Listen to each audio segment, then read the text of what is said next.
Oi, turma, tudo bom, né? Todos os sábados estamos aqui.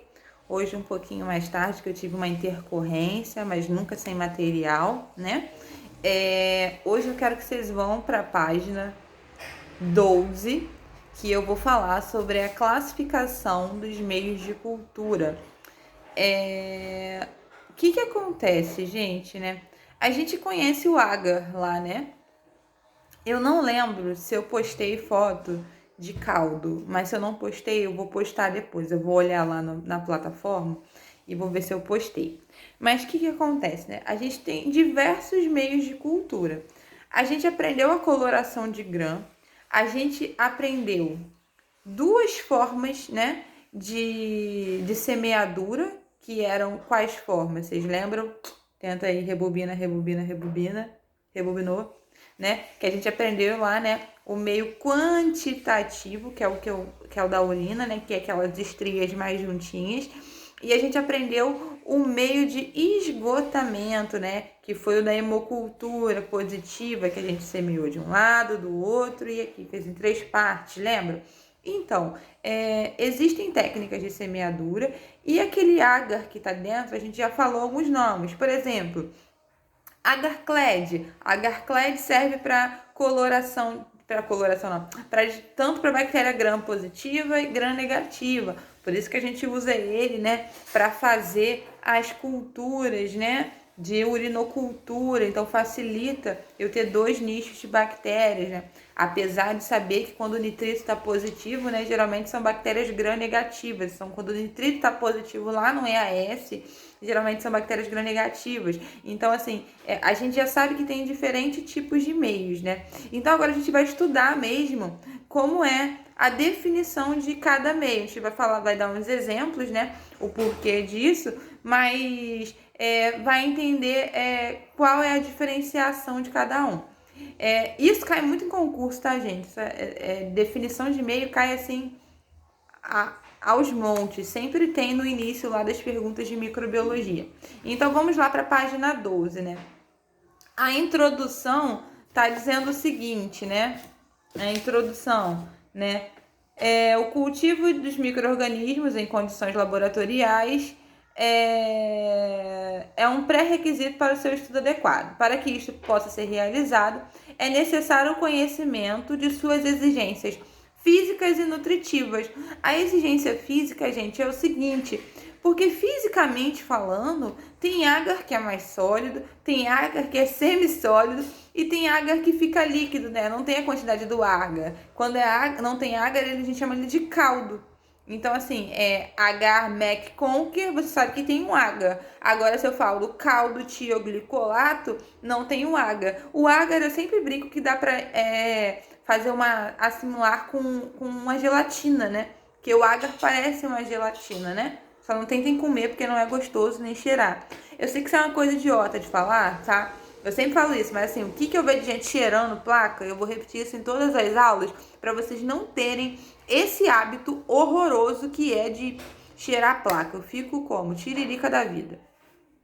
Mas bora lá, né? Quanto vai ser a classificação do meio de cultura lá, que é a última parte, né? De acordo com o agente solidificante. Quem é o agente solidificante? É o agar, tá? Vai ficar bem fixo. Quem é o agente solidificante? É o agar.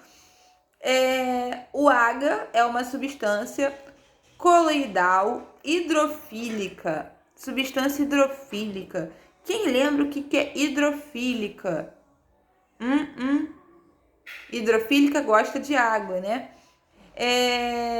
Que vai ser extraído de algas vermelhas, né? E o agar, antes dele ter naquela forma de gelatina mais grossinha, né? Ele passa por uma fusão, né? Que ele vai aumentar em 100 graus Celsius, né?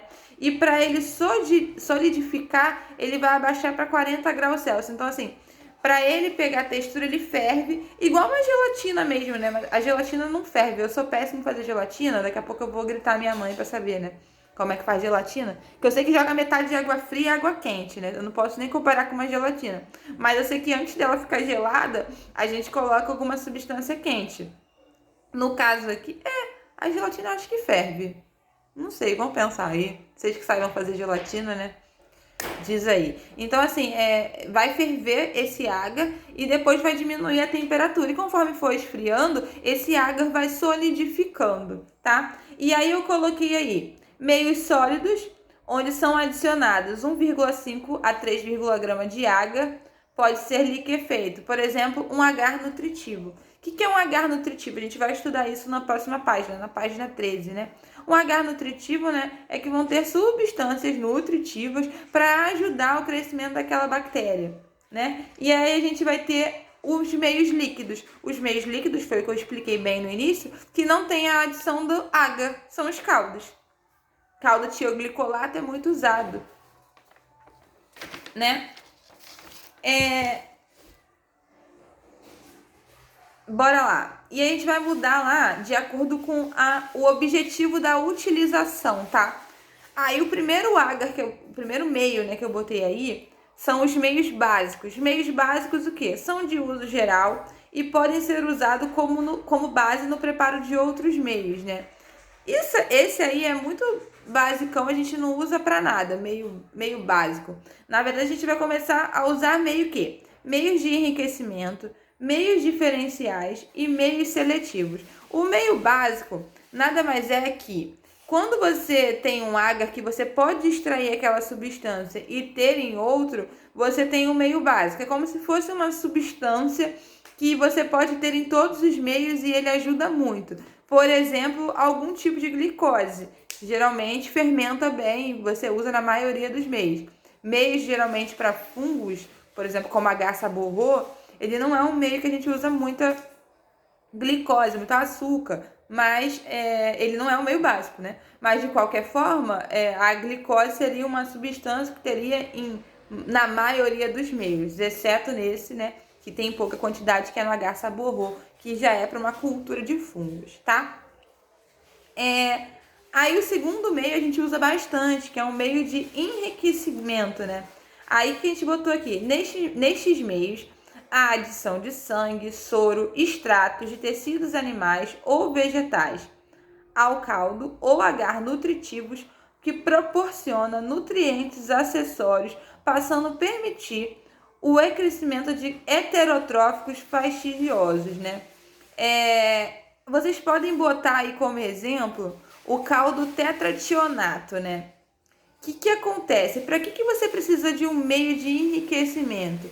Ele escreveu esse enredo todo, nada mais para dizer o quê? O meio de enriquecimento é para melhorar o seu meio a aumentar a quantidade de bactérias. Então, o meio de enriquecimento, ele tem diversas substâncias nutritivas, como ele falou, tecido de animais, vegetais. O meio nutritivo tanto pode ser um caldo, como pode ser um agar. O que eu dei o exemplo foi o caldo tetrationato, que é o que eu vejo mais usando na microbiologia. E nesse caso, o que um meio de enriquecimento vai fazer? Ele vai promover o aumento de bactérias, ele está enriquecido, cheio de nutrientes, justamente para isso, para promover o aumento de bactérias. Ué, Camila, então eu preciso promover sempre, não é? O ideal não é sempre promover a bactéria para me ver o crescimento? Nem sempre. A gente tem, por exemplo, meios de transporte, né? Um meio de transporte não pode ser que a bactéria cresça no transporte, ou seja, aquele material está dentro de um suave de transporte, né? E ele tem um meio de transporte, pode ser o Carry Blair, e aí ele vai transportar aquilo e já vai começar a crescer ali dentro? Não dá, né? Ele precisa ser tirado daquele suave e colocado em meios específicos. Aí depois ele pode ser colocado no meio de enriquecimento, um meio seletivo ou qualquer outro meio que seja. Mas naquele momento ele não pode ter um caldo nutritivo para crescer diversas bactérias no momento que eu tenho que, na verdade, conservar aquela amostra, né? O meio de transporte serve para conservar a amostra, chegar lá, não perder a estabilidade dela e eu semear no meio que é necessário de acordo com a pesquisa que eu preciso. Outro meio que tem ali são os meios diferenciais. Os meios diferenciais está escrito o seguinte, ó, a incorporação de certos reagentes ou substâncias no meio pode resultar num tipo de crescimento ou reação após a inoculação e a incubação que permite ao observador distinguir diferentes tipos de bactérias. Exemplo, incorporação de lactose e um indicador de pH lactose e lactose positiva, ou seja, um indicador, né, para eu diferenciar uma lactose negativa de uma lactose positiva. Que ele promove, na verdade, né? Que o meio diferencial, né? Falou tanta coisa ali, né? E na verdade eu leio e traduzo para vocês de uma maneira mais fácil, para a gente chegar num acordo e não ficar com dúvidas, né? Que ele promove, né? Ele promove uma mudança na coloração. E naquela coloração eu posso diferenciar detalhes. Esse da lactose negativa e lactose positiva, um exemplo que eu gosto muito é do Agar-McConkey. O Agar-McConkey, ele permite que você veja bacilos gram-negativos, bactérias gram-negativas para diferenciar de bactérias gram-negativas também. A única diferença é que uma vai fermentar em lactose e a outra não, que é justamente o que falou, lactose positiva e lactose negativa. Então eu consigo diferenciar, né, os dois tipos de lactose num meio só através de uma cor, né? Por isso que ele é um meio diferencial, né? Ele é específico, ele através de cor, ele dá colorações que vão fazer diferenciar lactose fermentada para lactose não fermentada, né? Gram-negativas fermentadas e gram-negativas não fermentadoras de lactose. Uma fermenta a lactose e a outra não fermenta. Quem faz isso? Agar-McConkey. E é um meio o quê? Um meio diferencial, justamente porque ele diferencia, né, quem está fermentando lactose e quem não está, né, no próprio meio através de uma cor. Então ele é um meio diferencial. Lactose, por exemplo, lactobacillus, podemos dizer assim, é uma bactéria às vezes que causa muita inflamação, que aparece nos preventivos. É uma bactéria comum nas mulheres, no preventivo feminino.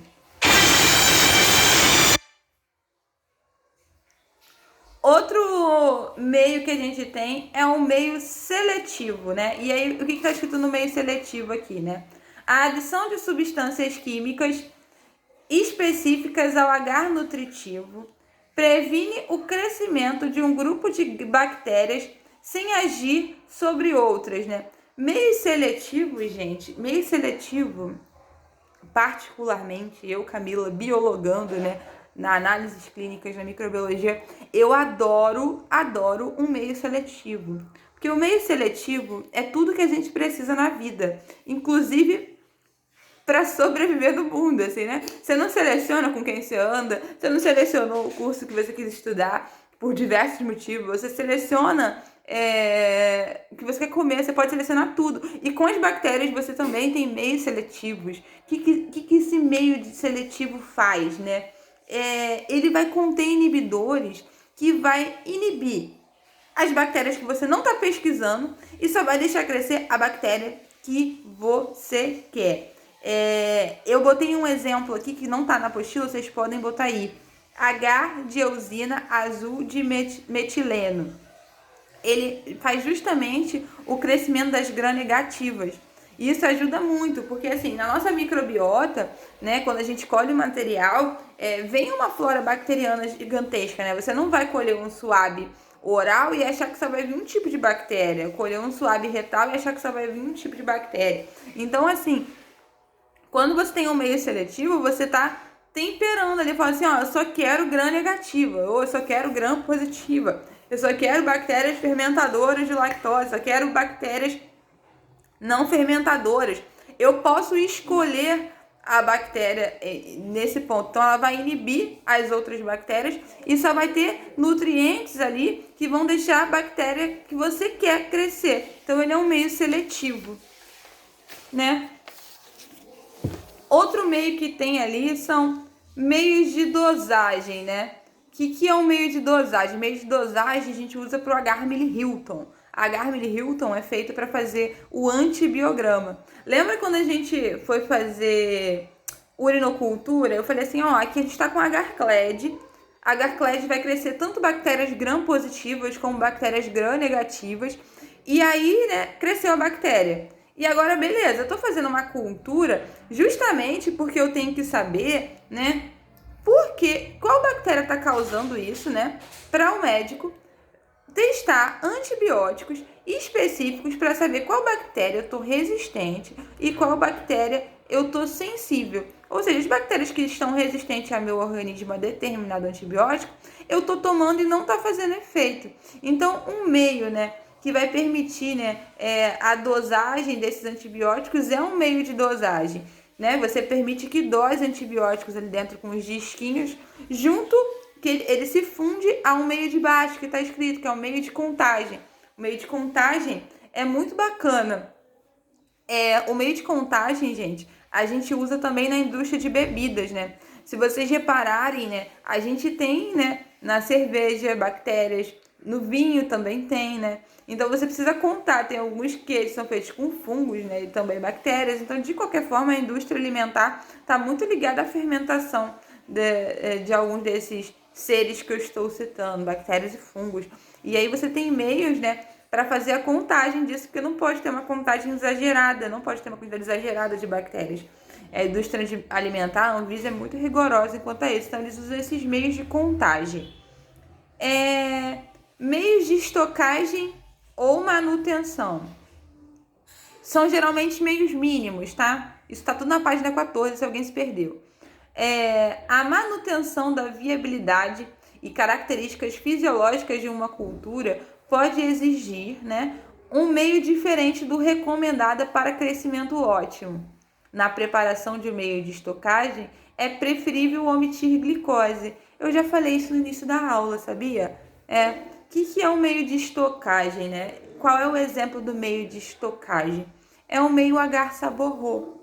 Agar-saborro é para o crescimento de fungos. Também existem culturas. Lembra da garrafinha de fungos que eu mostrei para vocês, que tem a hemocultura para fungos, né? Eles precisam que não tenha essa inibição de glicose, que a glicose aumenta muito acelerado o crescimento de algumas bactérias, né? E aí a gente acaba tendo que ser um pouco mais seletivo. E a cultura de fungos, ela demora muito tempo a ser liberada. Uma cultura de fungos, às vezes, demora de 60 a 90 dias. É muito demorado você descobrir qual é o fungo pelo vasto número de espécies também, enfim. Entre questão um monte de coisas. Então você diminui a glicose para você conseguir manter aquela amostra mais tempo, né, viabilizada, para a gente conseguir descobrir qual é o fungo que está ali, né. O último meio, né, é o meio de transporte. Meio de transporte, gente, eu já acabei falando no início, né? Porque meio de transporte também é uma coisa que a gente usa muito no nosso dia a dia. Cultura de fungos a gente não faz muito. A maioria das doenças são causadas por bactérias, doenças bacterianas que precisam ser identificadas no dia a dia no hospital. Então, né, os meios de transporte a gente usa bastante. Semelhantes aos meios anteriores, estes devem ter um mínimo de nutrientes para a manutenção, sem que estes se reproduzam ou acidifiquem o meio. Ele não possui nutrientes ou possui muito pouco, né? Aqui também tem um meio de transporte que a gente usa muito, que é o caldo tioglicolato, né? O caldo tioglicolato a gente usa muito para transportar quando a gente já tem a Prebac no hospital e aí manda, vamos supor, uma cultura de algum líquido cavitário, né? E aí esse líquido cavitário, a gente tem que mandar ele conservado, material nobre. Então a gente manda ele dentro do caldo tioglicolato e ele conserva. E do caldo tioglicolato vamos fazer várias outras culturas, né? Então o meio de transporte é muito usado. Meio de transporte para fezes, o Carrie Blair, meio Stuart, são meios muito bacanas. A gente vai falar mais para frente o porquê de cada meio, e essa parte do meio cai bastante em concurso. No dia a dia do laboratório a gente acaba usando um nicho de agar, né? Porque acaba crescendo basicamente sempre as mesmas coisas. Só quando tem uma doença mais rara que a gente consegue, uma doença fora do nosso métier, que consegue usar outros agars, mas a gente acaba usando a mesma coisa no dia a dia. Mas os meios de transporte são muito importantes para manter a viabilidade da amostra até chegar numa sede de microbiologia, por exemplo. Gente, por hoje a gente vai ficar aqui. Eu espero que vocês tenham gostado da aula. Qualquer dúvida, pode falar com a titia pelo WhatsApp ou pela plataforma. Sempre estou à disposição de vocês. Para tirar dúvidas no horário, assim, ó, full time, assim, eu quero resposta agora. É toda quinta-feira à noite, que é no horário da aula de vocês. Eu estou à disposição de vocês para tirar dúvidas. Aos sábados eu posto as aulas. Mas se você quiser tirar dúvida em outro horário, você pode deixar a sua dúvida. Eu prometo responder conforme for a minha demanda do dia. Não prometo responder na hora, mas sempre que eu tiver um tempinho eu vou responder também. Não vou deixar você sem resposta. Estudem, aguentem firme. Daqui a pouco acaba isso. A gente está tentando fazer o máximo para vocês não ficarem sem conteúdo. Então, aproveitem esse material, aproveitem a apostila. Indicação de livros, se quiserem, eu também dou. Se precisar de qualquer coisa em relação à matéria, sugerir um tema que vocês achem legal também, vocês podem mandar. Eu estou à disposição de vocês, tá bom, gente? Beijo grande e bom final de semana para todo mundo.